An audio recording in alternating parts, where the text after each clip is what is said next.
servicing company, and we actually go to companies that own fleets of vehicles like Comcast or CenturyLink and service their vehicles on site. This saves them both time and money and personnel costs. Let's see. We're able to charge a premium for this service, and yeah, that's pretty much it. Okay.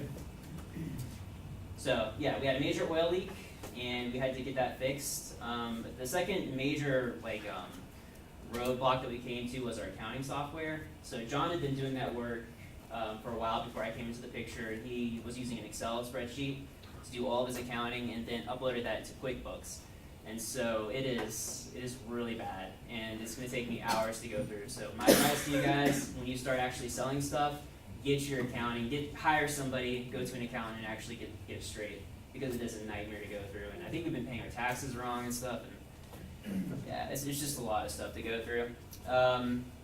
Our advisor actually introduced us to offering terms. Is this something that anybody's ever heard of in finance class or anything like that? We actually, so you give physical goods for future payment, and basically every company, you guys know about it? Okay. It's something I've never heard of before. So Factoring. I'm sorry? It's called factoring. Factoring? Okay. Oh, yeah. Yeah. I'm real familiar with it. Okay. Well, you could probably explain it better than I can, but basically, yeah, you're giving physical goods for future payment, and you're offering terms for that payment, and it's a way to avoid using cash right away, and apparently every single company is trying to get terms from people they're buying goods from. And this is something I've never heard of. I've been in several financing classes and never been introduced to it before. So, something we have to look into. We're also running into another interesting problem. Some of these companies that we're talking to actually lease their fleets. So, if they lease it, they don't have to worry about the maintenance. And it's only the companies that own their fleets.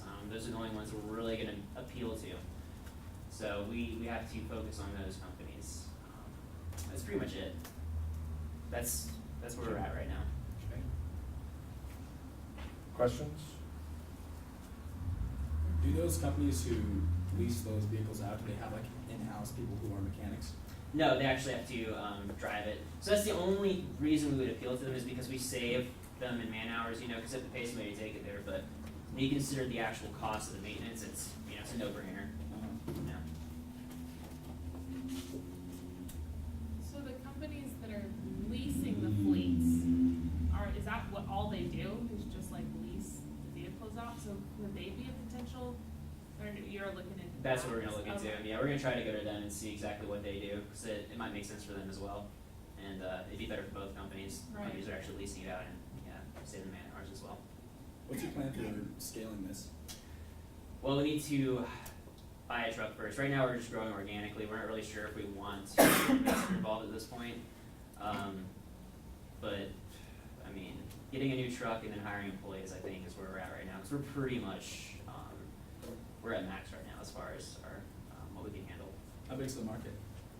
It's fairly large so far that we found. This is something that's not really being served here. Well, companies that own like really large fleets, like at the airport, where you have hundreds and hundreds of vehicles, they have their own maintenance, like in-house companies that actually work. But the small to medium companies, there's nothing there right now. They're just taking their vehicles in. What company sectors have you looked into or contacted? Company sectors. Right, so you've talked to kind of the airport, have you looked into moving industry? Haven't looked into moving right now. Mainly, it's just been like AT&T, Comcast, plumbers, heating, cooling. That's really where we're focused right now. If like the small to medium sized company are really where we really appeal to them. Mm-hmm. So because they're the ones that really stand to lose the most by having, because like larger companies, we talked to AT&T and the Johnson company now. They have extra vehicles sitting around that they don't use, just in case they need the volume steps up to that level. So they can stand to have a vehicle down for a day. But the smaller companies, it really hurts them. It messes their whole scheduling system up. So that's where we're really focused on. So, well, go ahead. What are your major advertise? Where do you advertise? We haven't advertised really well. It's all word of mouth right now. Okay. Yeah. You said that it's directed towards smaller companies, but Yes. in your pitch you said that you'd be Yeah, it's more of a medium. They're kind of local, so it's a huge company overall. But their fleets, they have local offices, so they have like 5 to 10 vehicles that we can service, and we can handle that. And that, you know, it's more of a, I don't want to say franchise, So but do they not have like, contracts with like other people who already do this work? some do, but we're usually able to undercut the contracts they have. So when the contracts expire, that's when we're there.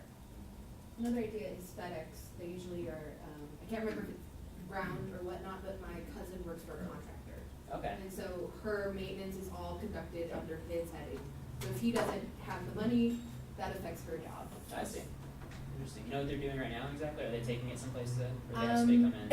I could talk to her, I'm gonna talk to her tonight as a customer interview. That So would I be- could see if she'll be happy to talk to you. That'd be great. Yeah, we just kind of figured that they were too large for us, but Well, FedEx Ground is franchises.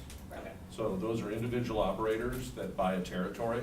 FedEx Corporate, the overnight, is corporate, but FedEx Ground is just small franchises. And one of the things I would just tell when we'll wrap up here, in your pitch, you need to be clear about who your target market is. Right, okay. It's not everybody, right? You're small to mid-size, and you need to know some numbers about how big that is. Yeah. That would be good to have. I don't have it memorized yet. Yeah, no, but that would be good, because that gives us a sense, when you say Comcast, suddenly everybody thinks you're going big companies. Okay. So you need to just kind of say, these are small to mid-sized local, sort of things. And then about your accounting software, you can go to an accountant, but there are actually bookkeepers that specialize in QuickBooks that come in at somewhere between $50 to $80 an hour, and they can do in 1 hour what it might take you 5 to do. Okay. Well, And QuickBooks so- just confuses me because, you know, I have the accounting background from the management degree, but it just, they like take some things from accounting and leave others, and maybe use some terms interchangeably. So it's really Yeah. confusing for me. I think we want to. Yeah, I don't know. you probably, if you're taking in, you want to make sure you have your chart of accounts set up right. Right. And everything, because otherwise it is a nightmare, and, That's where we. Yeah. and it can get really expensive when you mess with the IRS. Don't mess with the IRS. Well, I think we've overpaid, so we're not gonna get fined. So I think we might have. Well, they might find you anyway, but you know. For overpaying. I don't know, the Not paying IRS, correctly. in paying incorrectly, they don't like that, but anyway, okay, good job. All right, thank you.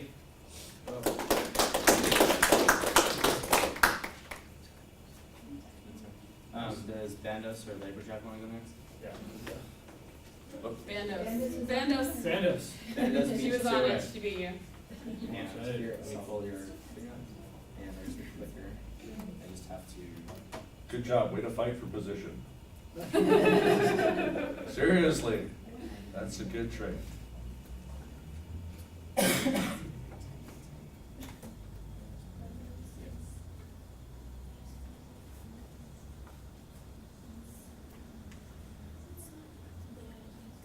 Yeah, just have So just a little bit background about Bandos. Actually, it's an ongoing project. So we have, before I came to the States, I spent 1 year doing this project, which we got grant from the U.S. State Department because I was part of the alumni. So our goal is to improve quality education, especially improve access to those in the rural area. So it's an ongoing project, and we've been refining our business idea in the past years, and this data is after we kind of like pivot to our latest business model, where we got where we kind of start our piloting class to 200 students, paying students, either they paid and study at our class, or there's an organization who contact us to run classes for them. And so these are the interview that I have conducted so far from the previous summer and until now. But lately, because I am in the state, the numbers kind of like the number of interview has not met the target of 8 per week, but I'm trying. So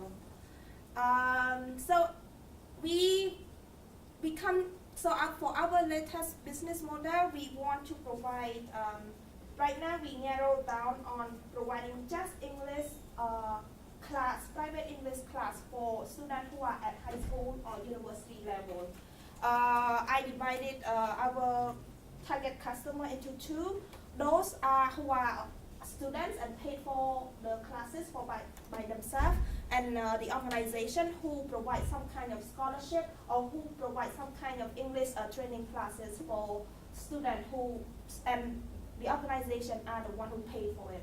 Such organization include a company or include an NGO that work in Cambodia.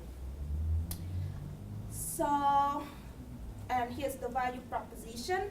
For students, we focus on the quality of our English class and the fact that it's quality but affordable, meaning that we charge the same price but higher quality with the existing market. For the organization, we focus on the word cost efficient because we use technology, and so the organization can provide English classes to their beneficiary more efficiently, so they don't have to spend time on hiring expensive teachers. So it's cost efficient. So this is the latest hypothesis that I and my team work on. Like after 1 year doing that, after getting some, we get some contacts from different organizations, including business, about conducting a more like corporate training, business English training for them. And so we thought maybe this could be a potential source of revenue for us, since we already have like a set of English lessons already. So we conduct, there's one company who we kind of, who hire us to do it, and so we say, we are not sure about our capacity yet, but we're gonna do a trial. So we do a 1-month trial with that company.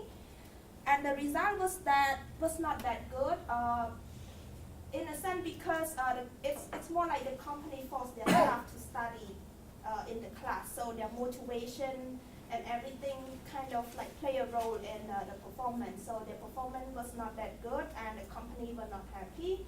So we come to evaluate that in the future the company could be a potential source of could be a client, but we need to talk to the company in terms of recruiting the right students, offering it to the right student and not just everyone. So, and right now we are waiting for result for another organization who also provide who we provide similar deals with this company GDS. And next is our finding with the students. Actually, like before we finally decide to narrow down to English, we think that there might be other sources, there might be other lessons that we could provide as well. It could physics, there's a demand for physics, there's a demand for math tutorial class. So, and that comes from the student that we currently conduct project with, they request for such classes.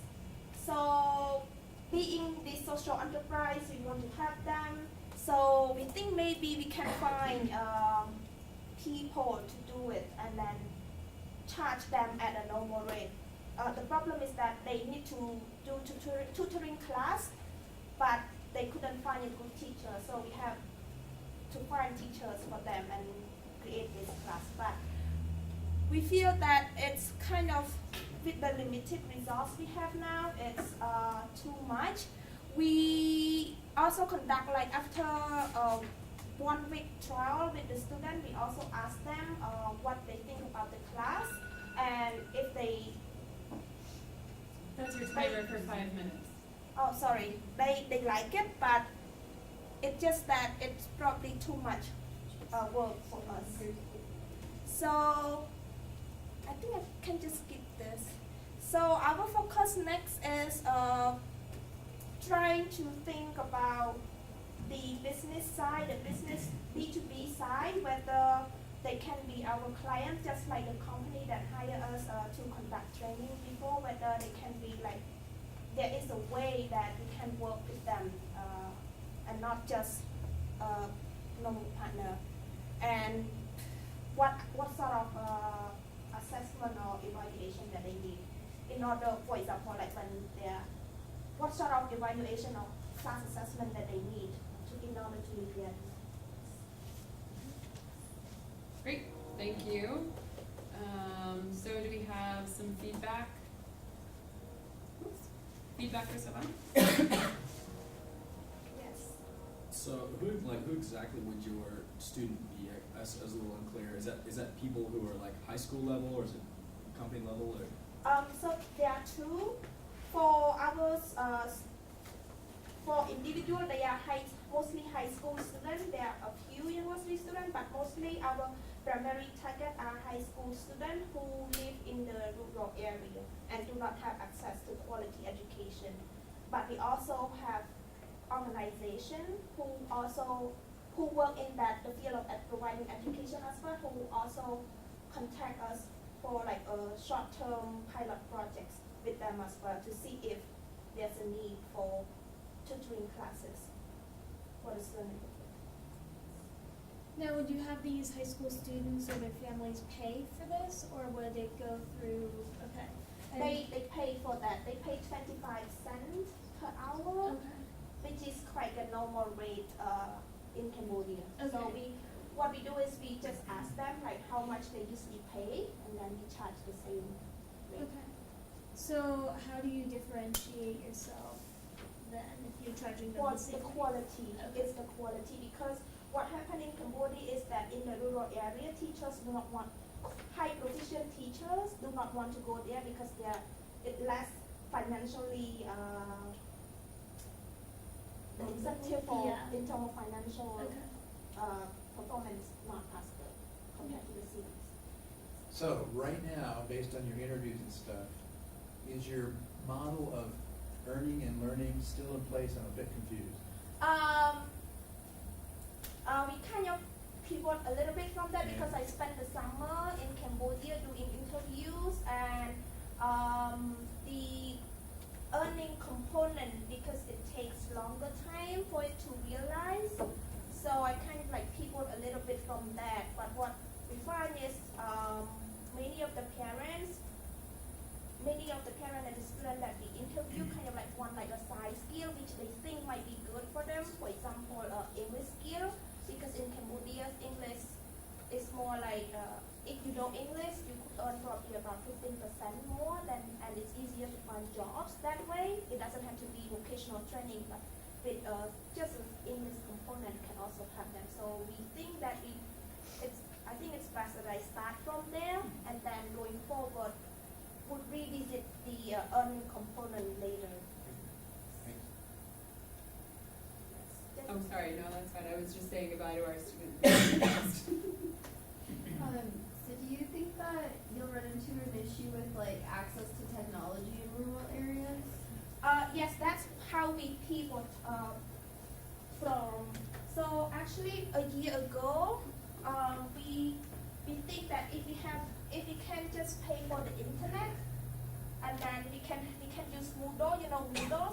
I think Moodle is probably similar to Canvas, but less interactive. Or yeah, basically Moodle is a learning platform. So we pay for the internet, set up the class, and use Moodle. We host all our lesson in Moodle, but we find out that even though we pay for the internet, a very expensive internet, it's not reliable. Like when 20 students watch video at the same time, it's kind of like slow. And the electricity, we do have a frequent blackout because it's not reliable in the rural area. And that's how we arrive at this offline learning technology. We use Raspberry Pi. Raspberry Pi is this small size mini computer. Like you can. That's done. Okay, I just trying to finish it. Sorry. You can install program in there, and the program is a learning platform, and you can store all the videos in there, all the quizzes in there, and students would just use a tablet to access the learning platform offline. So and also we still can maintain all the online functionality, meaning like interactive quizzes, how many times they watch the video, how long they spend watching the video, and those kind of things. So just basically an offline version of Moodle kind of. Yes, and that works in the rural area. Cool, thanks so much.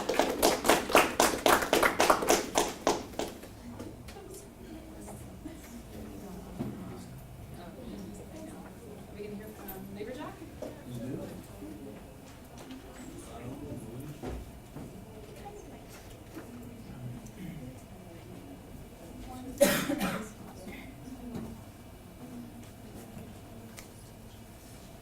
Here's the clicker, y'all.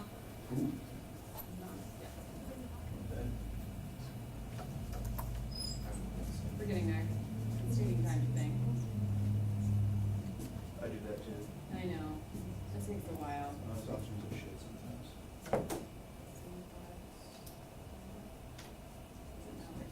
Oh, there we go.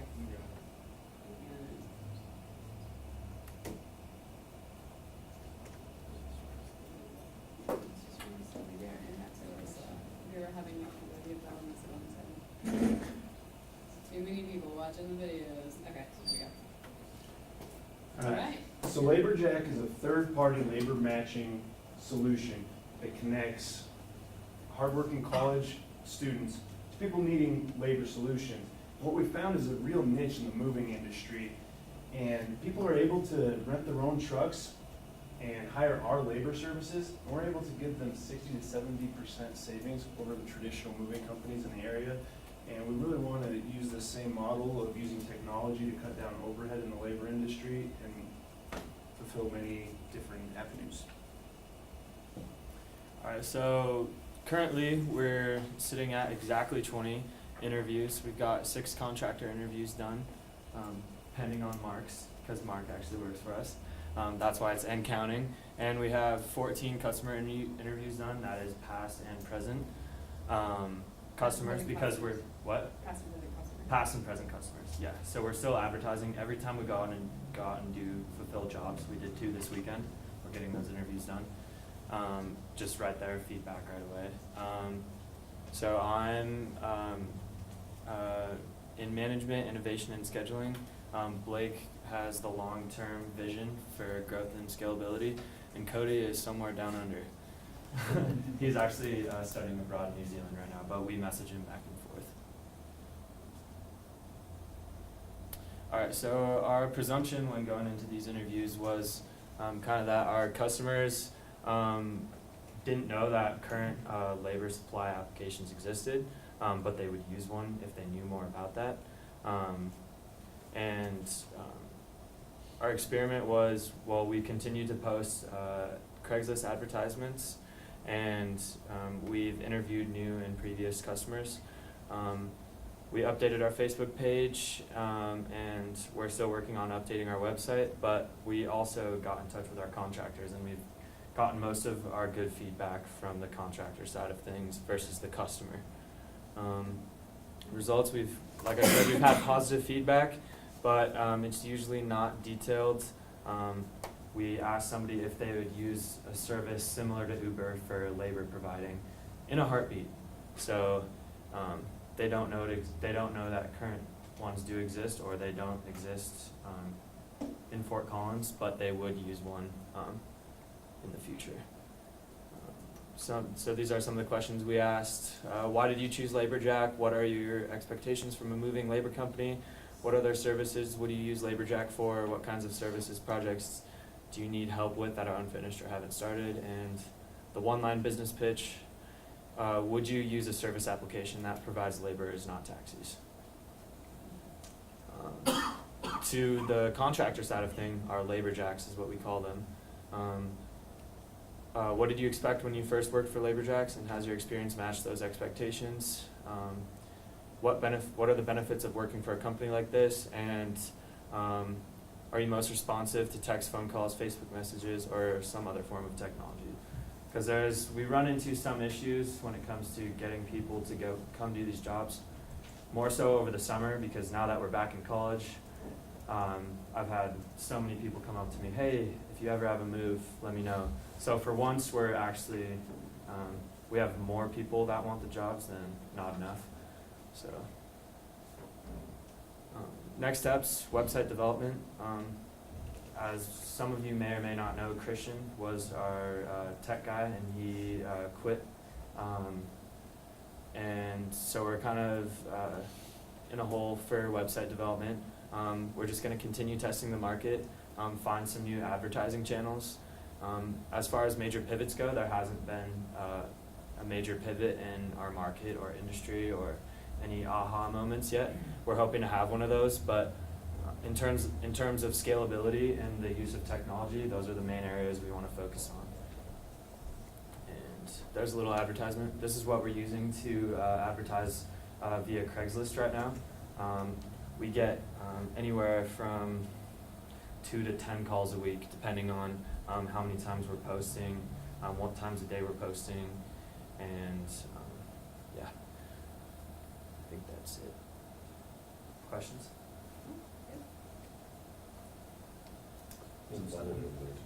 Hi. How do you ensure the quality of your labor jacks, quality and reliability? How do we ensure that? So sure, right now, it's a matter of when the customers call in, we want to make sure that we're very friendly and open about attending to their needs from the very beginning. We don't have a formal training process for our contractors yet, but they're close affiliates of mine and Blake's and friends of ours that have done all the jobs, and we've filled them in on how our company operates and how to treat the customer, and just to work hard. Work hard is one of the biggest things. People will really tend to notice how hard you work, and they'll reward you for that. So yeah, it's been a lot of micromanagement, which is something that we're trying to figure out how to help automate and make more streamlined, because it is, you know, as we scale this, it's going to be very tough for us to be involved in the process. But basically what we've done at this time is, hey, you know, let's get out there, we'll teach you, show you the ropes, and then they've done enough moves. So we're creating what we call a lead labor jack, and so they get a little bit higher pay grade, and so they can go out there and they've done X number of moves already, have that trust and customer service, you know, installed, and then they can hopefully pass it on. And so we're trying to grow it organically like that, but that is something that we've kind of ran into some issues with. What differentiates you from folks like Manpower Temp Services again? We're more focused on usually a one-time service.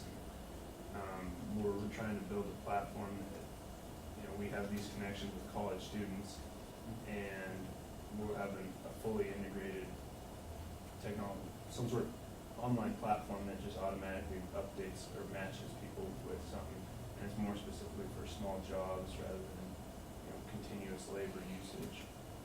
So sort of. Is that what you're asking? That's it? Yeah, just to touch on that just a little bit more.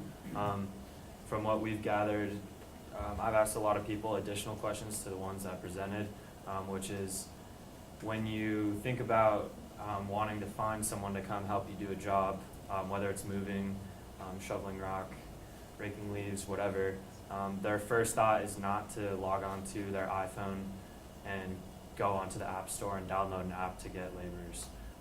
We think that if we build a name for ourselves and get to the point where we can build an application that provides that, and LaborJack is a well-known name, we think that's doable. But for now, most people get on Google and type moving Fort Collins, or get onto Craigslist and go moving Fort Collins. So it's just a matter of scaling that up to a bigger size and building the technology background. So what do you think companies like TaskRabbit haven't taken off in this area, and what are you guys going to do to make sure it doesn't happen to you? So I think we're trying to keep more of a centralized focus and not a centralized focus and kind of targeting the moving industry. If other opportunities present themselves, we're obviously taking them, but by focusing on the moving industry, we're really able to hone in on our target customer, those who move. What's kind of funny is I ask a lot of people, I don't want to advertise for TaskRabbit because they are a direct competitor, but I do ask a lot of people, have you ever heard of TaskRabbit? And 100% of the time, well, not 100%. Every customer that I've dealt with has said no. There are people at events like this and stuff that will say, well, what about TaskRabbit, like you said? But of the people we've been interacting with, no one knows what TaskRabbit is, which just goes to show that they are prominent and they do have that their foot in the door already in this market. But Lyft, Uber, Have you ever used LaborJack, them? TaskRabbit. Yeah, so I have used TaskRabbit before, and it was really hard to get the guy to come out there. There's only one guy in the area who could do the job I needed him to do. And when he got there, he didn't have the right tools, and it was just kind of a poor experience all around for me. So what are you guys going to do to make sure that that quality stays up? And so essentially what we want is a simplified process to avoid issues like that, where someone needs a job, they log on to our website or web app or application, whatever it ends up being. That's still to be determined. But once they log in, they say service for now or later. You click the date,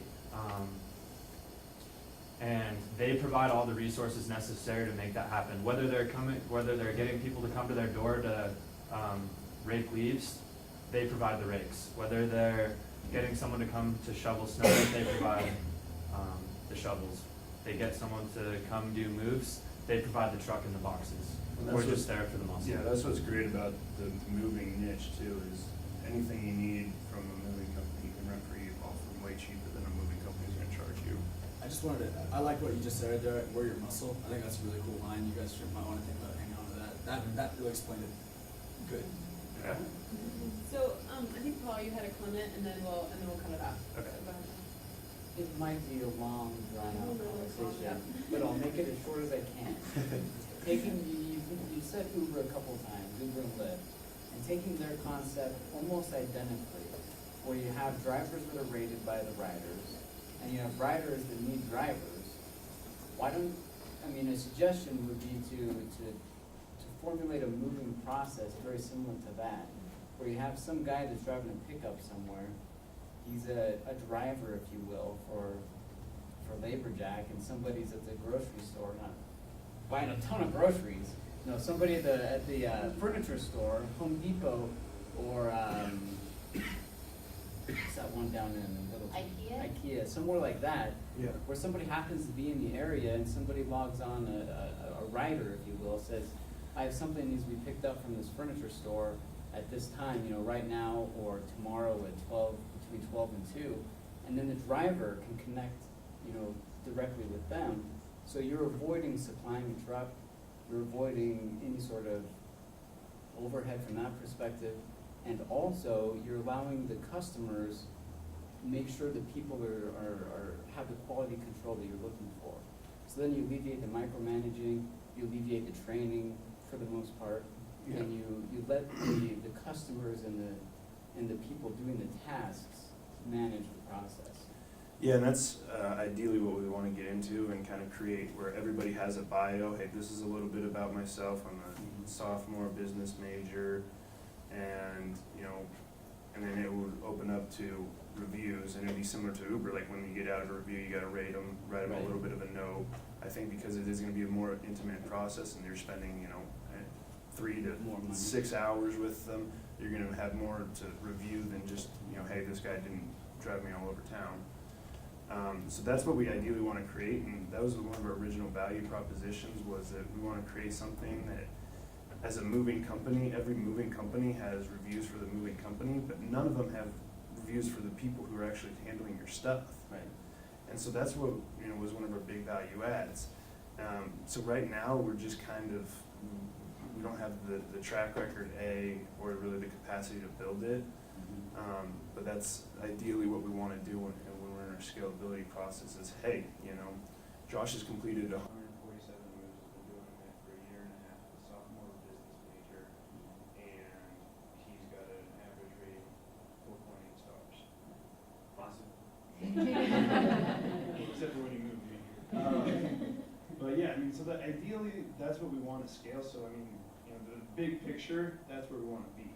We want to be that Uber, style app, but just has a little bit different focus on this, moving industry.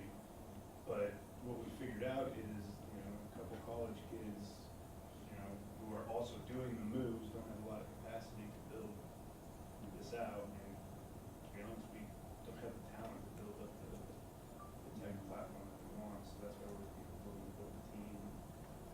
I'm gonna cut you guys off there because I don't know It was me. Oh, sorry. One last comment. It'll be really fast. I really think it's super important if you guys talk to an insurance agent as soon as possible and a lawyer, just because something could go wrong and people can be litigious. So just, I did a move once, I wasn't strong enough, I scratched this woman's dresser that was 100 years old. Now that created a whole different thing. So, Yeah, we've seen it all, and we've actually done 71 jobs now, incident free. Who handles the liability? which is fantastic. I'm just saying liability. No, I have no, I know, yeah. we know it's an issue. Yeah. You read my mind. I'm sorry? We have a My client friend's side an form insurance as well, so Ah. we're just applying labor. And then, but what we offer to do is say, hey, if anything is broken due to our negligence, we pay for it up to. Thanks, guys. So it looks like the other three people that were supposed to be giving their updates today are not here. Conveniently. So I'm gonna go ahead and just throw it out there. If anybody wants to go ahead and do an update today, the slides obviously aren't necessary, but if somebody wants to get up and do an update today versus next week, we have about 10 more minutes for one more company to do an update. I hate to put anybody on the spot, but I don't know, some people are okay being put on the spot. You wanna do yours? Okay, great, let's hear it. Thanks, guys. That was 7 hours. 7 hours of presentation. You guys get extra points for the laptop using Oh, yeah, I know. That's what happens. I know. That's what happens when we live together. That's true.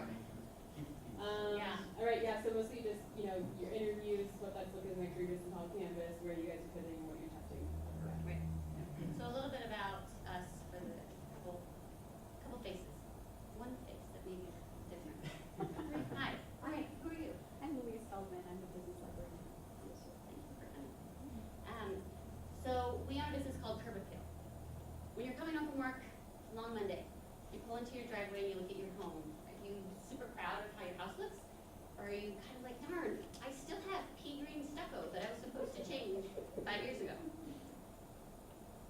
Out of people surveyed, 46% say that this year they'll do exterior updates, whether it's painting, changing the exterior of their home, or landscape.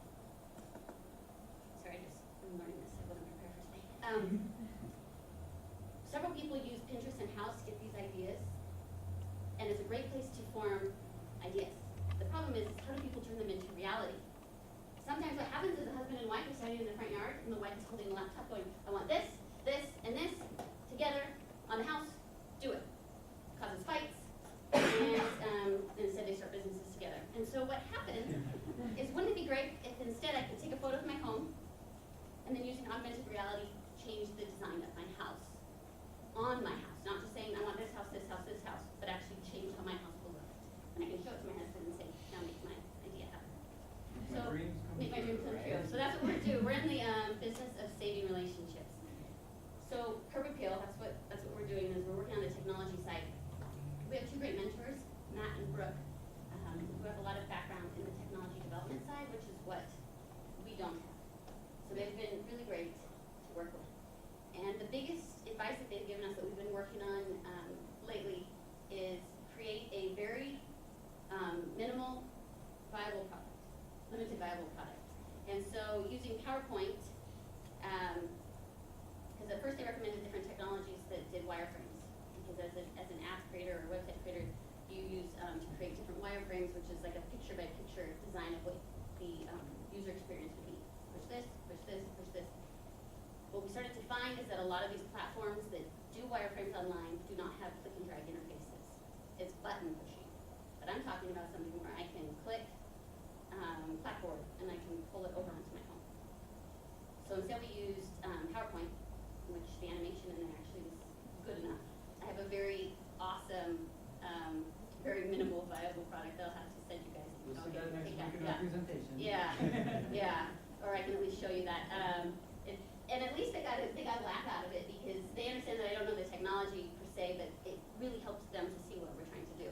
So the next movement that Brooke on our team wants us to do is to create a landing page that we can collect some data. They recommend a company called Kickoff Labs. I don't know if you guys have heard of this. You can pay a fee and pretty much you create a landing page and it collects data for you. They have a very in-depth user platform. A lot of analysis to understand where the visitors are coming from, what they're looking at before, why they're interested in this sort of product, and allows us to have a little bit more information about who would be possibly using this sort of product. So similar to the video we watched last week with the scooter and how he created like a landing page to see if people want to use it. It's a similar thing like that where you say what the product's going to do, and then there'd be buttons to click so that you can see if they would buy, what they would pay, all of those things, and then collect. There'll be a survey or ways to collect data from there. So we're working on creating this landing page right now, and then all you can talk about the interviews. In the meantime, we've been talking to people face to face or over the phone. We are just over 35 people so far. About half of those are customers, and the other half, well, half of those are going to be users. So we have a user face and a customer face. Half of those are users. They're all excited about it. They've been anticipating something like this happening because it's kind of on the precipice of where technology is going with real estate itself.